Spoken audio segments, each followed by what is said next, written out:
இன்றைக்கும் கிராமப்புறங்களில் இருக்கின்ற இன்டீரியர் குக்கிராமங்களில் இருக்கிறவர்களுக்கு தான் இந்த லைன்மேன் அவர்களின், அதாவது மின்சார வாரியத்தில் ஊழியம் வேலை பார்க்கின்ற லைன்மேன்களை பற்றிய அருமை பெருமை தெரியும்.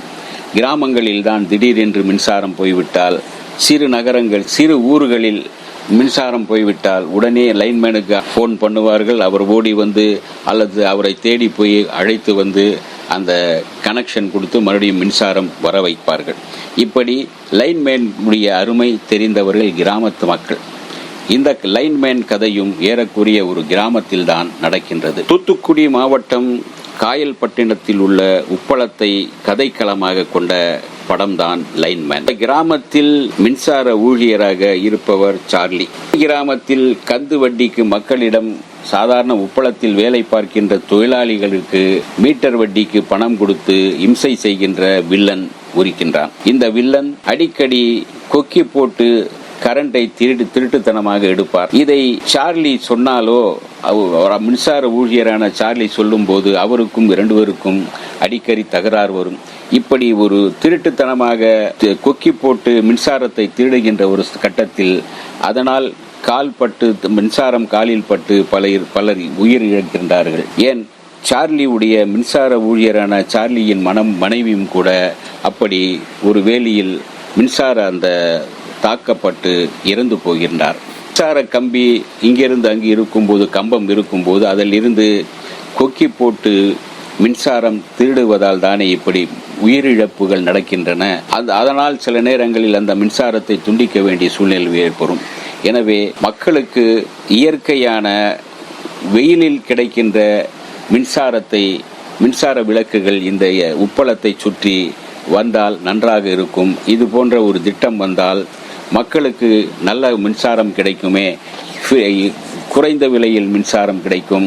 அரசாங்கத்துக்கும் இது அழகான ஒரு மின்சாரங்கள், அதாவது வெயிலில் கிடைக்கின்ற அந்த மின்சாரத்தை பயன்படுத்தி பல கிராமங்களில் சில மின் விளக்குகள் வைக்கலாமே என்று அதை புதிதாக ஒரு கண்டுபிடிப்பை கண்டுபிடிக்கின்றார் அரசாங்க மின்சார ஊழியரான சார்லியின் மகன் ஜெகன் பாலாஜி. ஒரு புதியவர், தரமாக அந்த கதைநாயகன் அவர்தான்.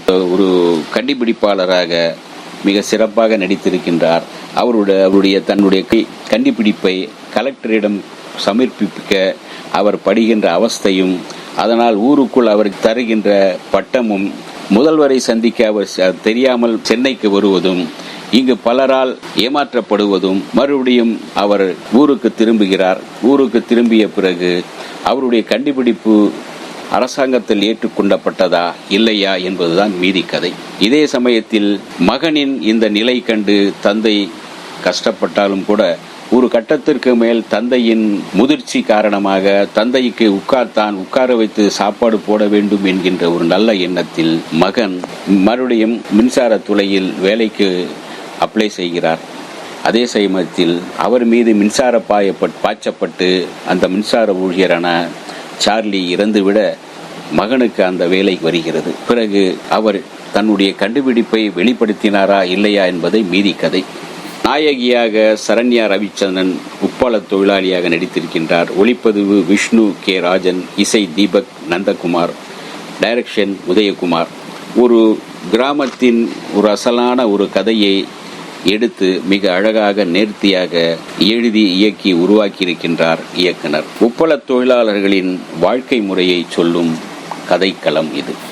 இந்த வீடியோ உங்களுக்கு பிடிச்சிருந்தா லைக் பண்ணுங்க, ஷேர் பண்ணுங்க, கமெண்ட் பண்ணுங்க, சப்ஸ்கிரைப் பண்ணுங்க, மறக்காம பெல் ஐகானை கிளிக் பண்ணுங்க.